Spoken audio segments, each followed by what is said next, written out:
Hello and welcome to the DFS underscore PhD show for All-Star Weekend Daytona. Remember, you're good enough, you're strong enough. And gosh darn it, someone's got to win that money. Um, Probably should do that intro over since the mic is here. But remember, you're good enough, you're strong enough, and gosh darn it, someone's got to win that money. Yeah, so I put up a parlay for the All-Star game, which is a lot of unders. The one I like the least is Shea, but basically it's all the old guys. So LeBron, Dame, Steph, AD, Halliburton. Halliburton subsequently gave a quote saying that he wasn't going to play very hard or whatever. He wanted to get a couple of highlights and then sit because he's hurt.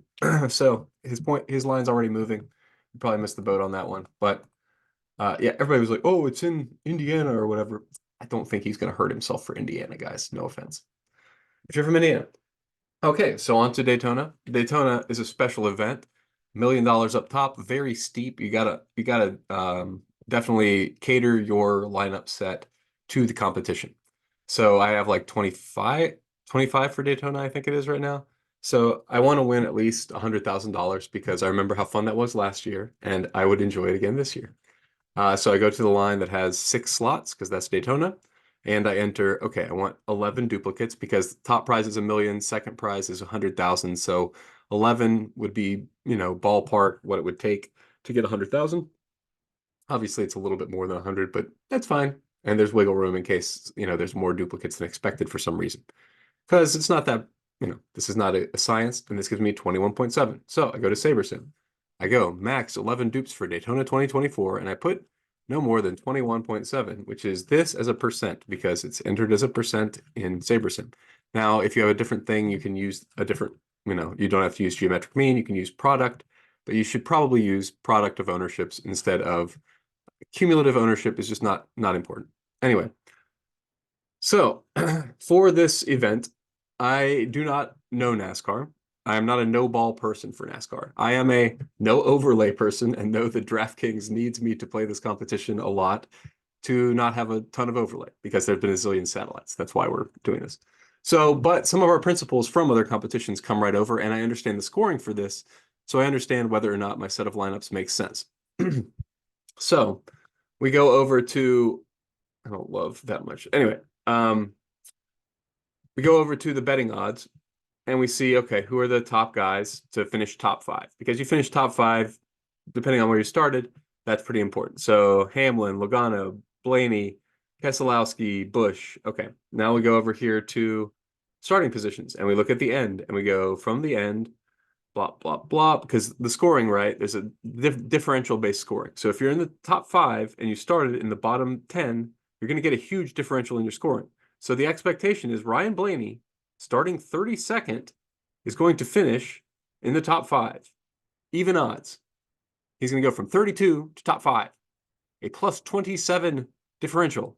So anyway, even though it really makes me sad, I have to be extremely overweight to a couple of these guys because he's not the only guy that was on the top 5s list.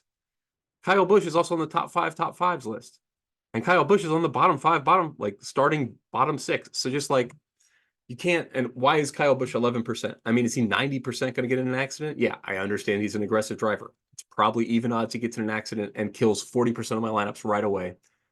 That's fine. I'm not going to be watching. I'm going to be playing basketball, but I'll come back and I'll see what's up for the final couple of laps if I have any lineups that don't have anybody in a wreck. I just hate the sweat. I hate the sweat for NASCAR. I might not even check till after it's over if I'm honest. Because number one, I'm not, like I say, I don't know ball about NASCAR. I'm not going to see what I'm watching. And I've watched it before when it's the only thing on, and it's not an enjoyable sweat because you think you're winning money, and then some random thing on the last lap, and oh, no money. Sorry, that's just not. It's not the way I like my sweats. But I do like the gambling of it, and I like being able to use our dupe rule, and under-owned people for sure. Blaney and Kyle Busch are 18% and 11%. Absurd. It's just absurd. So you got to have more. I think those are the obvious best plays on the slate. Reagan is just defensive. He is starting in last place. So even if he got a wreck on lap 1, his distribution of points just can't go negative. You know what I mean? Like if you looked at it, there's just no negative, right? It's just he can't. It's not physically possible. Whereas like if you looked at who's starting first place or starting up high, significant chance of negative numbers here. You know what I mean? Yeah, like big number of sims where the guys starting at the top actually hurt you, like Joey Logano. Well, yeah, look at this, like half the 2, 6, 11, 17%, 23%, 28% chance he gives you a negative score. And that's definitely right. I mean, I'm going to have some because he's starting in first, but it's Daytona, so he's probably going to get in a wreck. So you don't really want much of that. Okay. Let's see, was it true? Stenhouse won last year. So we're having Stenhouse. We know he likes the course. We know he likes being, situations like this. He's 4-1, 5-1. So to finish top 5, and he's starting bottom 5. So anyway, guys like that, you just have to have an interest in. I probably should open up to more Stenhouse, honestly, like now that I'm saying that. But I don't know. I mean, he's just, I don't know. Yeah, I just don't feel like he's that dynamic of a driver, but that's knowing ball. And I've admitted to myself I do not know ball. And just he's in the bottom. I got to open it up to the guys who start very low and have a pretty good probability of finishing high. And I think there was one other guy who was 5-1. Austin Dillon. Where's Austin Dillon? So I can open him up to like 30% as well, just because he's in the like 30s and he has a pretty decent chance, like a more than 10% chance. Is that right? Yeah. 4-1's like almost 25. Yeah. So 20 to 25% chance these guys finish in the top 5. So absurd. Anyway, so you've got to have these guys slightly higher exposed, even though I'm aware of the pain of having guys you're too exposed to. And I mean, like, you can if you want. This is something Jordan always recommends for SaberSim, but I never do. But it's his software.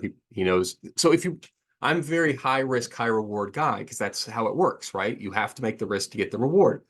But if you are a lower risk and just need some reward and you want to do this kind of like the stock market or whatever, then the way you do this is you would do like min uniques and you go to whatever. I think his process is to go to the most you can possibly do without breaking the number of lineups you need. And then go back 1 or something. So I don't know, 1 more than that. I just don't want to do that. I mean, number 1, I want to win.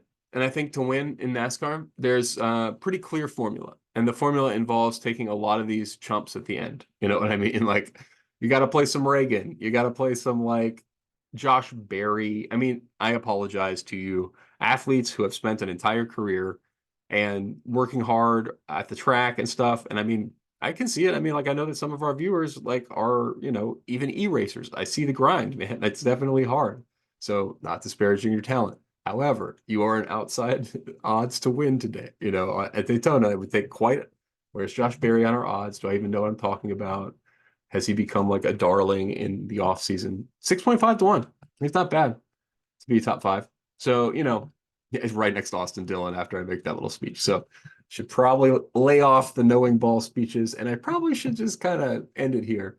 Obviously, I think Blaney, Busch, and Dillon kind of stand out. I guess I've added Stenhouse as well to that level. So if you want a core, even though you really shouldn't be taking, I did not look up the Roto Tracker, but I haven't ever really won anything at NASCAR. I just do this once a year for the big, whenever they put up a huge prize, and whenever they put up a ton of satellites that have overlay, you know what the satellite strategy says? I'm going to have a zillion lineups, and I'm not going to let those zillion lineups go past without analysis.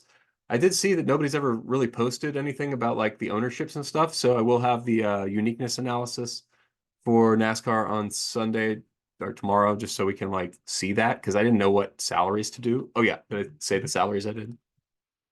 Given that I have the dupe checker, I didn't worry too much about my salaries here. I did 47 to 49.8 thousand. So, and that did fill up my pool. So it's possible that my face space is a little undersampled in case you wanted to tighten up your salary from 47 to like 47.5 or 48. But my number 1 lineup, 47.2. So, and that's the thing, right? Like with NASCAR, I don't think salary is as important. That's why I wanted to see what the only thing sports projections had up was the uniqueness percent and stuff without the salary. And it's like, I don't learn that much from that.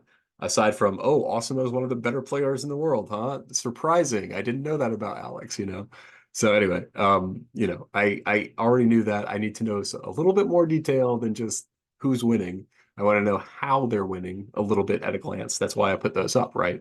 So we'll see that for Daytona on Sunday, depending on how much good internet I have on the golf course. We'll find out when I actually give you the that screenshot. But I mean, it's Daytona, so you won't have much to sweat anyway until the absolute end of the race.